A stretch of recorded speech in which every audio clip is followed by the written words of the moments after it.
So now we will show how can internal energy of a particular system can be changed. We have already seen one way जिससे हम internal energy change कर सकते हैं. हमने temperature change किया था, if you remember, एक body का.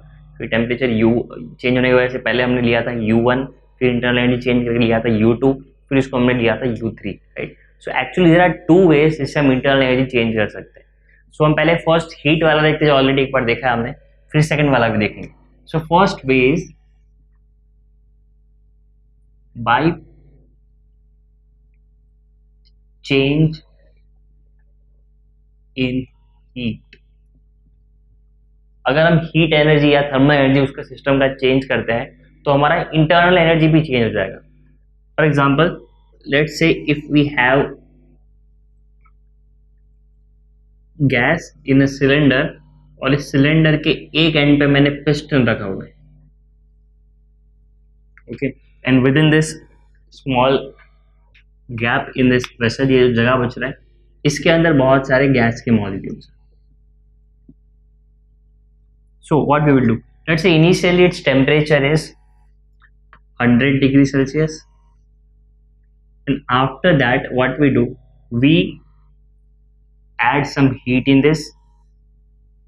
So same burner, सब कुछ same piston, same vessel. The only difference will be, for this case we need to heat this. इसको हीट करेंगे तो क्या होगा, अंदर के गैस मॉलिक्यूल्स हैं, इनकी थर्मल एनर्जी बढ़ेगी, काइनेटिक एनर्जी बढ़ेगी. इन शॉर्ट ये पूरे का टेम्परेचर बढ़ जाएगा. Let's say now it is 200 degree Celsius. अब टेम्परेचर बढ़ जाने की वजह से क्या होगा, इसका इंटरनल एनर्जी भी अंदर का चेंज हो जाएगा. So initially if the internal energy is U1, now the internal energy is U2. Initially the temperature was Ts, but now the temperature has changed. Let's name this Ts1 and Ts2. So यहाँ पे हमारा जो system है उसका temperature हमने change किया, temperature बढ़ गया इस केस में, which in result also increase my internal energy. So internal energy इस केस में क्या मिलेगा मुझे, इस केस में U2 will be greater than U1. Obviously इसका उल्टा भी कर सकते हैं हम. अगर इसी सिस्टम को किसी ठंडी जगह पे लेके जाऊँ मैं, let's say if I place the same system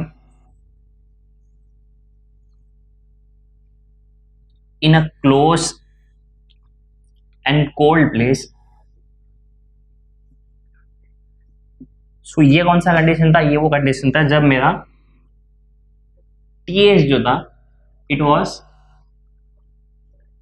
less than TE. Surrounding से हमने उसको हीट किया ना एक तरीके से, तो सराउंडिंग से उसको टेम्परेचर मिला, हीट मिला, which in return increase its temperature, और आपका इंटरनल एनर्जी बढ़ा. इस केस में हमारा जो सराउंडिंग है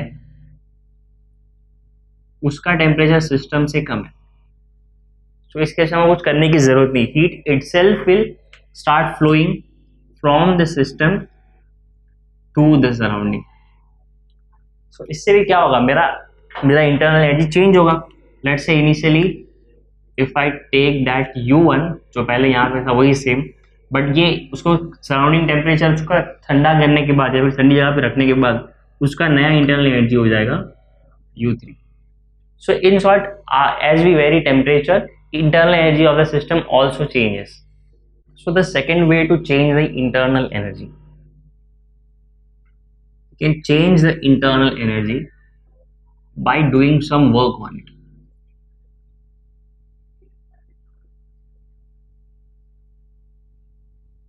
For example, let's again take that vessel.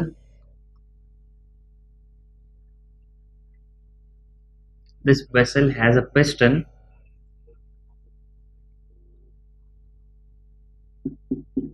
and inside we have gas molecules, right? Let's say its temperature is 100 degrees Celsius. Okay, for this case, if we do a simple change, that is, if we compress this gas using this piston, what will happen, this gas will compress and also the temperature inside will increase. There is one assumption which we need to take before doing this whole process, that is doing work on the system, that is ये मेरा जो piston है, this piston is massless. हमको बताइए हो नहीं सकता, possible नहीं है, massless कैसे होगा, but we are assuming it is massless because जब ये एक्सपांड करेगा, हमने यहाँ पे क्या किया, कंप्रेस किया बराबर, तो मैं चाहता था इसका उल्टा भी कर सकता था. अब मैं इसको जब पुश करूंगा, अब अगर मान लो ये गैस यहाँ से ये एक्सपांड करता है तो क्या होगा, पिस्टन पीछे आएगा. उस केस में इसका जो मास है उसकी वजह से हमारा यहाँ पे थोड़ा भी एनर्जी वेस्ट नहीं होना चाहिए. सो हमने पिस्टन को कंसिडर किया मासलेस. ऑल्सो जब ये मूव होगा inside this vessel, we are assuming that there is no friction. We are assuming that this is a frictionless and massless piston. So एक फ्रिक्शनलेस मासलेस पिस्टन लिया मैंने, एक vessel के अंदर डाला जो ऑलमोस्ट वहां पे फिट हो रहा है. जब मैं इस पिस्टन को कंप्रेस करूंगा, कंप्रेस करने की वजह से गैस मेरा कंप्रेस होगा, जो इन रिटर्न मेरा टेम्परेचर चेंज कर देगा सिस्टम का. And guess what, when the temperature changes, internal energy changes.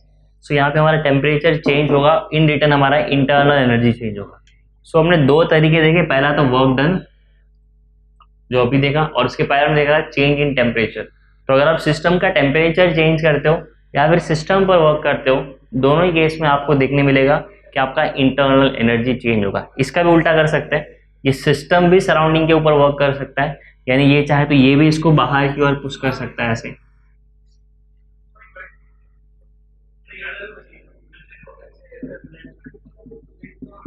सो इस केस में हमने क्या किया, हमारा जो गैस यानी हमारा जो सिस्टम है वो सिस्टम पिस्टन को पुश कर रहा है बाहर की ओर, यानी इस केस में हमारा टेम्परेचर चेंज होगा. टेम्परेचर चेंज होगा और उसके इन रिटर्न हमारा वापस इंटरनल एनर्जी भी चेंज होगा. So there are two ways, by doing work and by heating, या फिर change in heat बोल सकता हूँ मैं इसको, either heat gain और heat lose, दोनों ही केस में हमारा इंटरनल एनर्जी चेंज होगा.